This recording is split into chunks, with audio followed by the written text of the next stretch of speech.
ጤና ይስጥልኝ። ይህ ባና ሚዲያ ነው። ከባና ሚዲያ ለዛሬ ያዝናቸው ዘገባዎች አሁን ማስደመጥ ጀመርን። አበይት ነጥቦችን በቅድሚያ በርካታ ቁጥር ያላቸው ቀይ ቦኒት የለበሱ ኮማንዶዎችን ወደ ምዕራብ ትግራይ ሁመራ ገብተዋል። የኤርትራ ሰራዊት ደግሞ በኦም ሀጀር አቅጣጫ የሜካናይዝድ ኃይሉን ማስጠጋቱን ሰምተናል። የምዕራብ ግንባር ዋና አዛዥ ጀነራል ምግባይ ኃይለ በበኩላቸው ትግሉ ፍትሃዊና እውነተኛ በመሆኑ በእርግጠኝነት ድል እንቀዳጃለን ብለዋል። በቀዳሚነት እንመለከተዋለን። የትግራይ ገቢዎች ልማት ባለስልጣን በ2019 በጀት ዓመት ከ30 ቢሊዮን ብር በላይ ገቢ ለመሰብሰብ አቅዶ እየሰራ መሆኑን አስታወቀ። ለፌዴራል መንግስት ግብር የሚከፍሉ በወርቅ ማውጣት ስራ ላይ የተሰማሩ ኩባንያዎች ሊታገዱ ነው ተብለዋል። እናስደምጣችኋለን። በፌዴራል መንግስትና በህወሓት መካከል ያለው የፖለቲካና የጸጥታ ፍጥጫ ወደ ከፋ ስጋት መሸጋገሩን በ2022 የተፈረመውን የፕሪቶሪያው የሰላም ስምምነት ሙሉ በሙሉ መፍረሱን የቀድሞ የትግራይ ክልል ፕሬዝዳንትና አንጋፋው የፖለቲካ ተንታኝ አቶ ገብሩ አስራት ገለጹ። አቶ ገብሩ የጽምዶ 3 ዋና ዋና የጦር ግንባሮችን ይፋ አድርገዋል። በዝርዝር እነግራቸዋለን። በአሜሪካና በኢራን መካከል ላለፉት ወራት የዘለቀውን አስከፊ ጦርነት በዘላቂነት የሚያቆም ታሪካዊ የሰላም ስምምነት በሚቀጥሉት 24 ሰዓታት ውስጥ እንደሚከናወን ተገለጸ። የተባበሩት አረብ ኤሚሬትስ የሚሰነዘሩባትን ጥቃቶች ለማስቆም ለኢራን በቢሊዮን የሚቆጠር ዶላር ከፈለች የሚሉ ሌሎች ዜናዎች ይዘናል። አብራችሁን ቆዩ።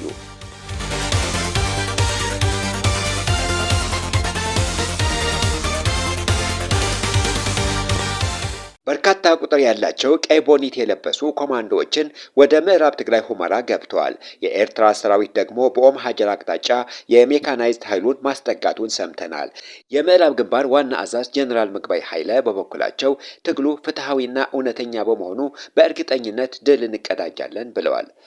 በሸራሮ ከተማ አቅራቢያ በግዳጅ ላይ በነበረው የትግራይ ሰራዊት አባላት ላይ በብልጽግና ስርዓት የተፈጸመውን የድሮን ጥቃት ተከትሎ ህዝቡና ሰራዊቱን ያሳዩትን ጽናትና ቁርጠኝነት ለማመስገን የምዕራብ ግንባር ዋና አዛዥ ጀነራል ምግባይ ኃይለ፣ የአርሚ 13 አዛዥ ታጋይ ጸጋይ ማርከስ እና የሰሜን ምዕራብ ዞን ዋና አስተዳዳሪ አቶ ወልደ አብርሃ ገብረ ጻድቅ በተገኙበት ከሸራሮ ከተማ ከወልቃይትና አዲያቦ ህዝብና አስተዳደር ጋር ሰፊ የውይይት መድረክ ተካሂደዋል።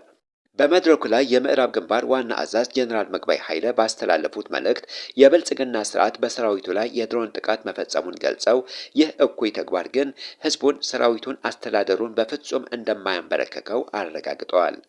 የትግራይ ህዝብ ለህልውና ራሱን በራሱን ለማስተዳደርና መጻኢ ዕድሉን ለማስተካከል እየታገለ እንደሚገኝ ያመለከቱት ጀነራሉ ትግሉ ፍትሃዊና እውነተኛ በመሆኑ በእርግጠኝነት ድል እንደሚቀዳጅ በቁርጠኝነት ገልጸዋል። አሁን ላይ ተጋሩ ወሳኝ በሆነ የትግል ምዕራፍ ላይ እንደሚገኙና ህዝቡ በተሰማራበት የሙያ መስክ ሁሉ በሰራዊት፣ በአስተዳደር፣ በጸጥታ፣ በሕክምና፣ በትምህርትና በንግድ፣ በግብርና አንድ ወጥ የሆነ የጋራ ዓላማ ይዞ መተባበር እንዳለበት አሳስበዋል። የራሱን ታሪክና የመንግስት ስርዓት ያለው የትግራይ ህዝብ ማንኛውም አይነት የማንበርከክ ሙከራ እንደማይቀበልና የሰማዕታት ደም ከንቱ ሆኖ እንደማይቀር የገለጹት ጀነራል ምግባይ የትግልና የጀግኖች ምድር ለሆነችው ለሸራሮና ለወልቃይት ጸገዴ አዲያቦ ህዝብ ለሰራዊቱ ላደረጉት የመደጋገፍ ተግባር በሰራዊታቸውና በምዕራብ ግንባር ስም የላቀ ምስጋና አቅርበዋል። የአርሚ 13 አዛዥ ታጋይ ጸጋይ ማርከስ በበኩላቸው ቀደም ሲል የተከፈሉ ታሪካዊ መስዋዕትነቶችን በማስታወስ የአሁኑ ትግል እንደ ህዝብ የመጥፋት የመትረፍ የህልውና ትግል መሆኑን ገልጸዋል። በድሮን ጥቃት መስዋዕትነት የከፈሉ የሰራዊቱ አባላት የተሰጣቸውን ተልዕኮ በግዳጅነት እየተወጡ ማለፋቸውና የተሰውለት ዓላማ ከግብ ለማድረስ ሰራዊቱ ወደ ኋላ እንደማይል አረጋግጠዋል። ለአርሚ 13 አባላት ታሪካዊ ድጋፍ ላደረገው የሸራሮና አዲያቦ ህዝብ ያላቀ ምስጋና አቅርበዋል። ባገኘነው መረጃ መሰረት ከሸራሮ ተነስተው ወደ ሱዳን በመጓዝ ላይ እያሉ በተወሰኑ የሰራዊት አባላት ላይ የድሮን ጥቃት የተፈጸመ ቢሆንም አብዛኛው የሰራዊቱ አባል ግን በሰላም ወደ ሱዳን መግባታቸው ተረጋግጠዋል። በአሁኑ ወቅትም ሰራዊቱ በሱዳን ሸረሪና ከሚገኘው አርሚ 70 ጋር በመቀላቀል የጋራ ወታደራዊ ልምምድ መጀመሩን የሚያሳዩ ፎቶዎች ተለቀዋል። የአብይ አህመድ አገዛዝ ደግሞ በርካታ ቁጥር ያላቸው ቀይ ቦኒት የለበሱ ኮማንዶዎች ወደ ሁመራ ማስገባቱን ታውቋል። ባና ሚዲያ ከምንጮቿ ባገኘችው መረጃ መሰረት የሁመራ ከተማና ዙሪያዋ በቀይ ቦኒት ኮማንዶዎች የተጥለቀለቀች ሲሆን የኤርትራ ሰራዊትን በኦም ሀጀር አቅጣጫ የሜካናይዝድ ኃይሉን አስጠግቶ ወታደራዊ ዝግጅት እያደረገ እንደሚገኝ ተረጋግጧል።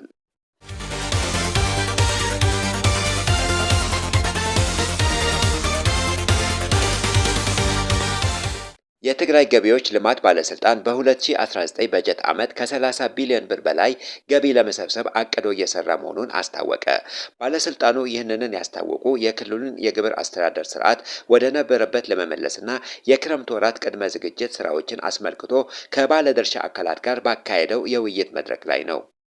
በመድረኩ ላይ ማብራሪያ የሰጡት የባለስልጣኑ ዋና ዳይሬክተር ዶክተር ምህረት በየነ ከፌዴራል መንግስት ለክልሉ ሊለቀቅ የሚገባው በጀት ባለመምጣቱ ምክንያት በትግራይ ክልል ከፍተኛ የኢኮኖሚ ቀውስ ተከስቷል ብለዋል። ይህንን ሰፊ የኢኮኖሚ ችግር ለመፍታትና ክልሉ ራሱን እንዲችል ለማድረግ በ2019 በጀት ዓመት ከ30 ቢሊዮን ብር በላይ ለመሰብሰብ ጥረት እየተደረገ መሆኑን የገለጹት ዋና ዳይሬክተሯ የግብር አሰባሰብ ከሐምሌ 1 2018 ዓ.ም ጀምሮ እንደሚከናወንና በሐምሌና ነሐሴ ወራት ውስጥ ብቻ 1.2 ቢሊዮን ብር ለመሰብሰብ ግብ መቀመጡን አብራርተዋል። ግብር ከፋዮች ግዴታቸው በወቅቱ እንዲወጡ ለማስቻል ዘመናዊ ቴክኖሎጂን መጠቀምና ምቹ ሁኔታዎችን መፍጠር እንደሚያስፈልግ የጠቆሙት ዶክተር ምህረት የተቀመጠው እቅድ ስኬታማ እንዲሆን በትግራይ ክልል ያለው የጥሬ ገንዘብና የነዳጅ እጥረት ያገናዘበ መፍትሄ ሊቀመጥ እንደሚገባ አሳስበዋል። ዋና ዳይሬክተሯ አክለውም ለፌዴራል መንግስት ግብር የሚከፍሉና በወርቅ ማውጣት ስራ ላይ የተሰማሩ ኩባንያዎች ለትግራይ ክልል ግብር የሚከፍሉበት አሰራር መዘርጋት እንዳለበት፣ ይህ የማይሆን ከሆነ ግን የወርቅ ማዕድንን ማውጣት ስራው እንዲቆምና ኩባንያዎቹም እንዲታገዱ እንደሚደረግ አስጠንቅቀዋል። በ2017 በጀት ዓመት ብቻ 160 ኩንታል ወርቅ ለኢትዮጵያ ንግድ ባንክ ገቢ ቢደረግም ትግራይ ግን ምንም አይነት ጥቅም እንዳላገኘች የገለጹት ዶክተር ምህረት ይህ ሁኔታ በዚህ መቀጠል አይችልም፣ የግብር ስርዓታችንን እናስተካከላለን ሲሉን በቁጭት ተናግረዋል። በመድረክ ላይ የመወያያ ጽሑፍ ያቀረቡት የባለስልጣኑ የደንበኞች አገልግሎት ትምህርትና ስልጠና ዳይሬክቶሬት ዳይሬክተር አቶ በላይ ገብረወልድ በበኩላቸው ለ2018 በጀት ዓመት መደበኛ ካፒታል ስራዎችን ለማከናወን ከ65 ቢሊዮን ብር በላይ በጀት ጸድቆ የነበረ ቢሆንም መሰብሰብ የተቻለው ግን ከ36 ቢሊዮን ብር በላይ ብቻ መሆኑን ይፋ አድርገዋል። ለዚህም ዋና ምክንያት ከፌዴራል መንግስት ለክልሉ መለቀቅ ከነበረበት በጀት ከ14 ቢሊዮን ብር በላይ ሳይለቀቅ በመቆየቱ እንደሆነ የገለጹት አቶ በላይ በዚሁ ሳቢያ በአሁኑ ወቅት የክልሉ መንግስት የ3 ወር የሰራተኞች ደሞዝ መከፈል እንዳልተቻለ በይፋ አስታውቀዋል።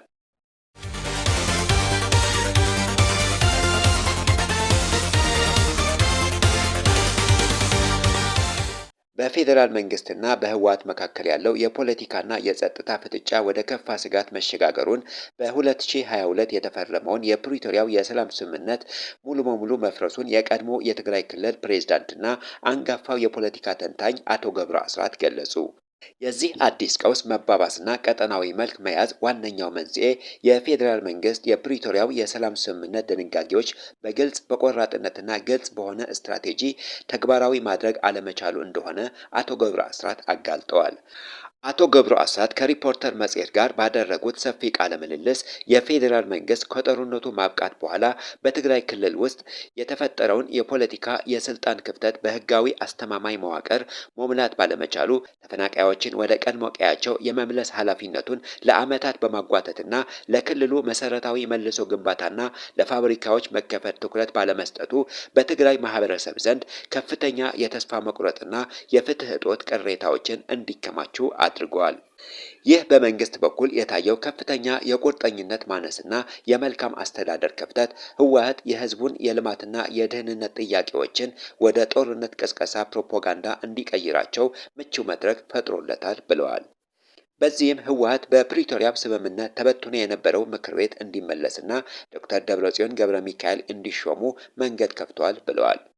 ይባስ ብሎም የፌዴራል መንግስት በትግራይ ክልል ላይ የፈጠረው ስትራቴጂካዊና ኢኮኖሚያዊ መገለል እንዲሁም ህጋዊ አስተዳደርን የማስፈን ድክመት ህወሓት በክልሉ ያለውን የፖለቲካ ህልውና ለማስቀጠል ሲል አዲስና አደገኛ ቀጠናዊ ጥምረት እንዲፈጥር አስገዳጅ ምክንያት ሆኖታል። መንግስት የውስጥ ቀውሱን በሰላማዊና ፍትሃዊ መንገድ መፍታት ባለመቻሉ ህወሓት የውስጥ አቅሙንና የህዝቡን ድጋፍ ቢሟጠጥም እንኳ ወደ ውጭ ኃይሎች በመመልከት በአሁኑ ወቅት ጽምዶ በመባል የሚታወቀውን ወታደራዊ ህብረት ለመመስረት በቅቷል ብለዋል። ይህ በጥልቀት ሲታይ የመንግስት ድክመት የወለደው የጽምዶ ጥምረት በአሁኑ ወቅት የኤርትራ መንግስት፣ የጀነራል አልቡርሃን የሱዳን መደበኛ ጦር፣ የአማራ ክልል የፋኖ ታጣቂዎችና በስተጀርባ ደግሞ የፋይናንስና የድሮን ድጋፍ የምታደርገውን ግብፅን ያቀፈ ታላቅ ቀጠናዊ ኃይል ሆኖ እንዲደራጅና የኢትዮጵያ ብሔራዊ ደህንነት በቀጥታ እንዲፈታተን እድል ሰጥቶታል ሲሉ አስተያየታቸውን ሰጥተዋል። ይህ በመንግስት ድክመት ሳቢያ የተፈጠረው የጽምዶ ጥምረት የኢትዮጵያ ሉዓላዊነት አደጋ ላይ የጣሉ ሶስት ዋና ዋና የጦር ግንባሮችን አዘጋጅተዋል ብለዋል። የመጀመሪያው የቆቦ፣ ራያ፣ ሰቆጣና አፋር መስመር ሲሆን ይህ ግንባር ጥምረቱን ከፍተኛ የሰው ኃይል ባከማቸበት በመንግስት ድክመት የተፈጠረውን ክፍተት ተጠቅሞ በቀጥታ ወደ አዲስ አበባ ለመግባት ያቀደበት ወሳኝ መስመር ነው። ሁለተኛውና እጅግ አሳሳቢ ግንባር በሱዳን ሁመራና መተማ በኩል የሚዘልቀው የድንበር መስመር ሲሆን ይህ ቀጠና በተለይ የታላቁ የኢትዮጵያ ህዳሴ ግድብና የአባይ ተፋሰስ የሚገኝበት በመሆኑ የውጭ ኃይሎች የኢትዮጵያ ስልታዊ የበላይነትን ለማክሸፍ የፌዴራል መንግስትን መለስተኛ ትኩረት ተጠቅመው የሚንቀሳቀሱበት ነው ሲሉም አክለዋል። ሶስተኛው ግንባር ደግሞ በሽሬና በሰሜን ምዕራብ ትግራይ አቅጣጫ ነው ብለዋል። በዚሁ ግንባር የፌዴራል መንግስት በሸራሮ ከተማ አቅራቢያ የፈጸመው የድሮን ጥቃትም የዚሁ ጦርነት በተግባር የመጀመሩ ማሳያ ነው ብለዋል አቶ ገብሩ አስራት።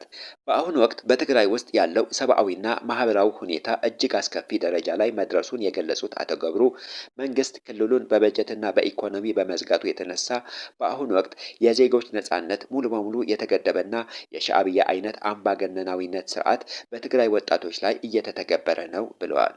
ወጣቱ ከእርሻውና ከስራው እየታደነ ወደ ከፋ የግዳጅ ውትድርና እንዲገባ እየተገደደ ሲሆን ይህንን ሽሽት በርካታ ወጣቶችና ምሁራን ክልሉን ጥለው ወደ መካከለኛው ደቡብ ኢትዮጵያ በተለይም ወደ አዲስ አበባ በሰፊው እየተሰደዱ ይገኛሉ።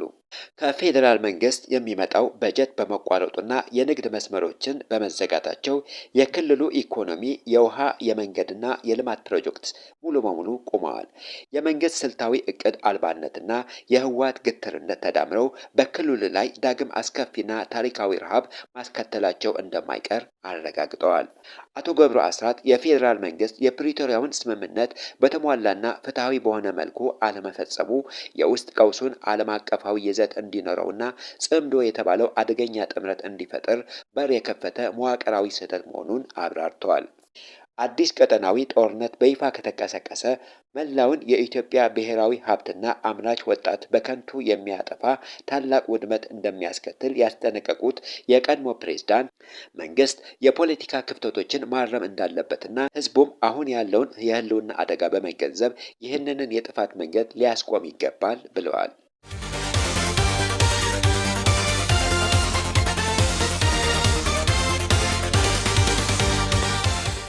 በቤልሻንጉል ጉሙዝ ክልል መተከልና አሶሳ ዞኖች አካባቢ የሚንቀሳቀሰው የቤልሻንጉል ህዝብ ነጻነት ንቅናቄ የታጠቀ ኃይል በሸርቆሌ አልቢሮ ከተማ ከተሰማሩት የፌዴራልና የክልል ጥምር ጦሮች ጋር ባደረገው ከባድ ውጊያ ከተማዋን ሙሉ በሙሉ መቆጣጠሩንና ወደፊት እየገሰገሰ መሆኑን አስታውቋል። ንቅናቄው አያይዞም በአሶሳ ዞን ለሚገኙ ወጣቶች ባስተላለፈው አስቸኳይ መልእክት የክልሉ ህልውና አደጋ ላይ በመውደቁ ወጣቱ ኃይሉን እንዲቀላቀልና ከባርነት ነፃ ለመውጣት የጋራ ትግል እንዲያደርግ ጥሪ አቅርበዋል። ከምንጮቻችን ያገኘነው መረጃ እንደሚያመለክተው ቤንሻንጉል ጉሙዝ ክልል አሶሳ ዞን በምትገኘው በሸርቆሌ አልቢሮ ከተማ የመከላከያ ሰራዊት፣ የክልሉ አድማ በታኝ ፖሊስ፣ ሚሊሻና የሱዳን ፈጣን ድጋፍ ሰጪ ኃይል አርኤስኤፍ በጋራ በመሆን የቤንሻንጉል ኃይል ለመግጠም ከፍተኛ ዝግጅት አድርገው ነበር። ሆኖም የቤንሻንጉል ኃይል አመራሮች በነደፉት ስልታዊ የውጊያ ቴክኒክ በመመራት የተሰለፈባቸው ጥምር ኃይል ሙሉ በሙሉ መደምሰስ መቻላቸው ንቅናቄው ገልጾ በአሁኑ ሰዓት ከተማዋ ሙሉ በሙሉ ተቆጣጥረው ወደ ተለያዩ አካባቢዎች ግስጋሴያቸውን መቀጠላቸው የጦሩ መሪዎች አረጋግጠዋል። ንቅናቄው በክልሉ እየተካሄደ ስላለው ፖለቲካዊና ወታደራዊ ሁኔታ ለአሶሳ ዞን ወጣቶች ባስተላለፈው መልእክት የወቅቱን አስገዳጅነት የገለጸ ሲሆን ጊዜው መክፋቱንና በአሁኑ ሰዓት ክልሉን እየመራ ያለው የኦህዴድ ብልጽግና መንግስት በመሆኑ ጠቅላላ የክልሉ ህልውና ከፍተኛ አደጋ ላይ መውደቁን አስታውቋል። በቤትና በከተማ ተቀምጦ ነጻነት ማግኘት እንደማይቻል የገለጸው ንቅናቄው ወጣቶች የክልሉን ህዝብ ከባርነት ለመታደግ ከአሁን ሰዓት ጀምሮ የወታደራዊ ኃይሉን እንዲቀላቀሉና በጋራ እንዲታገሉ በብርቱ አሳስበዋል።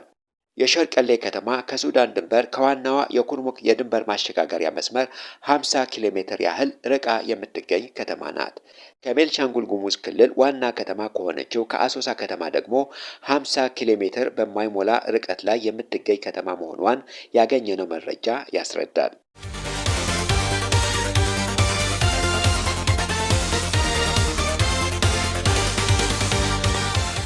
የተባበሩት አረብ ኤሚሬትስ በኢራን የሚሰነዝሩባትን ጥቃቶች እንዲቆሙላት ለቴህራን በቢሊዮን የሚቆጠር ዶላር መክፈሏን ሮይተርስ ዘገበ።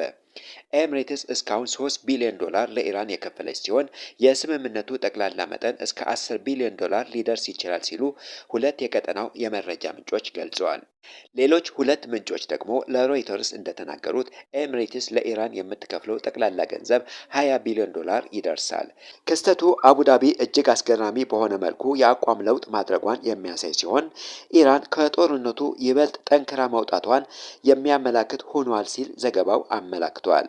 የተባበሩት አረብ ኤሚሬትስ በጦርነቱ ወቅት በኢራን ላይ በደርዘን የሚቆጠሩ ጥቃቶችን በመሰንዘሯ ከአሜሪካና ከእስራኤል ጎን ተሰልፋ የነበረች ሲሆን በተጨማሪም ግጭቱን ለማስቆም ፓኪስታንን የምታደርገው የሽምግልና ጥረት እንድታቆም ሞክራ ነበር።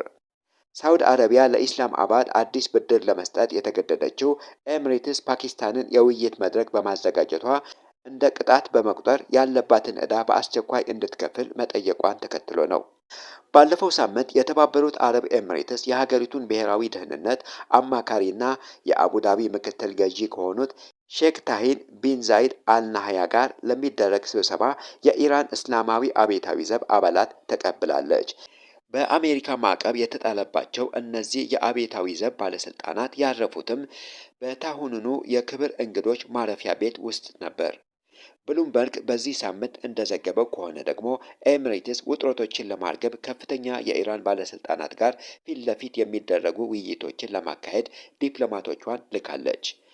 አንድ የባህረ ሰላጤው ዲፕሎማት ለኤምኢኢ እንደተናገሩት መንግስታቸው ይህ ስብሰባ የተካሄደው በቴህራን ውስጥ እንደሆነ የሚያምን ሲሆን ይህም ኤሚሬትስ ጥቃት እንዳይደርስባት ለማድረግ የተከናወነ ጥረት አካል ነው ብለዋል።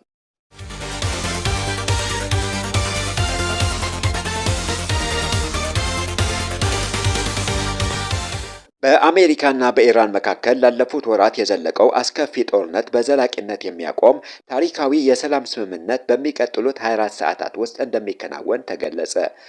ሁለቱን ወገኖች ስታሸማግል የቆየችው የፓኪስታን ጠቅላይ ሚኒስትር ሸህባዝ ሻሪፍ በማህበራዊ ገጻቸው ባሰፈሩት መልእክት ሁለቱ ሀገራት ከምንጊዜውም በላይ ለሰላም ስምምነቱ መቃረባቸው ገልጸው ፓኪስታን ስምምነቱን በኤሌክትሮኒክስ ዘዴ ለማፈራረም ዝግጅቷን ማጠናቀቋን አስታውቀዋል።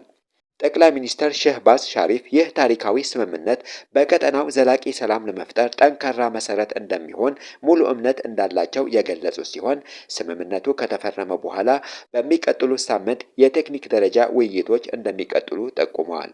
ምንም እንኳ ካለፈው ሚያዝያ 8 ጀምሮ የተኩስ አቁም ታውጆ ውይይቶች ሲደረጉ ቢቆዩም ባለፉት ቀናት ግን የእርስ በርስ ጥቃቶችንና ውጊያዎች እንደገና አገርሽተው ብርቱ ጉዳት ማስተናገዳቸው ተዘግበዋል። በእንዲህ እንዳለ ባለፈው የካቲት ወር በጋራ የአሜሪካና እስራኤል በአየር ጥቃት የተገደሉት የኢራን መንፈሳዊ መሪ አያቶላ አሊ ካሜኒ የቀብር ስነ ስርዓት የሚፈጸምበት ቀን ይፋ ሆኗል።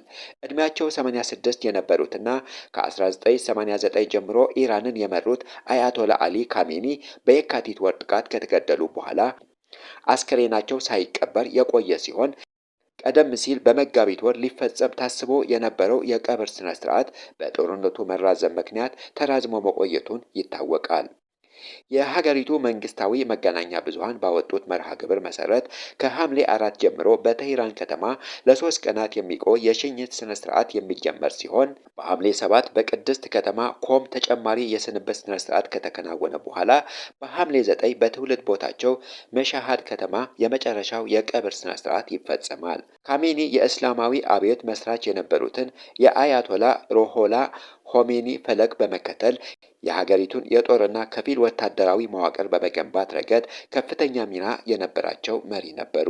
የካሜኒ ተተኪ የሆኑት ልጃቸው ሞጅተባ ካሜኒ ጦርነቱ ከተቀሰቀሰበት ጊዜ ጀምሮ ከህዝብ እይታ ተሰውረው የቆዩ ቢሆንም አሁን ላይ ግን በድርድሩ ውስጥ ንቁ ተሳትፎ እያደረጉ መሆኑን ተጠቁሟል።